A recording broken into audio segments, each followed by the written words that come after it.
after that I met Lisinka with her book Samenzwering, Samenspel. And I made an article about all-wind network. In the meantime we had started that. And we started the website, and in that website there was also a paragraph about the spiritual part of Czechoslovakia from Mrs. Zora in Holland. It stayed there for a few years, but there was a lack of interest in this spiritual side.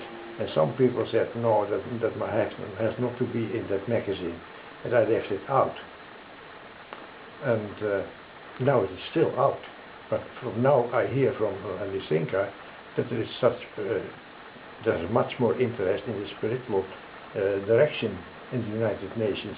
And we have to pick that up and put the principles of Czechoslovakia again in the magazine.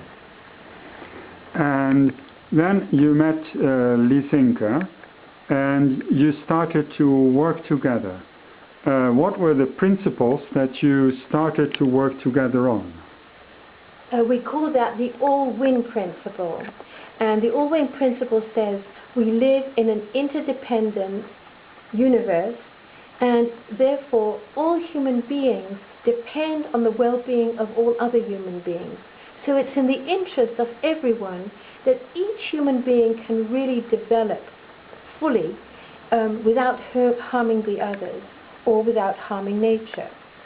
And that was what we call the all-win principle.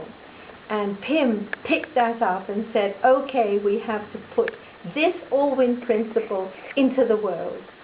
In your words, Pim, what is the all-win principle? That all people are one, and they have to work and live according to the principle that we are all united in one unity. But to get that opinion worldwide, you know about the 100 monkey story. You need a certain minimum amount of people who think in the same direction, and when you reach the direction, when you have enough monkeys, then the whole attitude in the world changes. That was our principle during a few years. But in the last years, I have understood that we have already changed the spiritual attitude in the world, and more people want to be a member of a unified world. That's what I think now.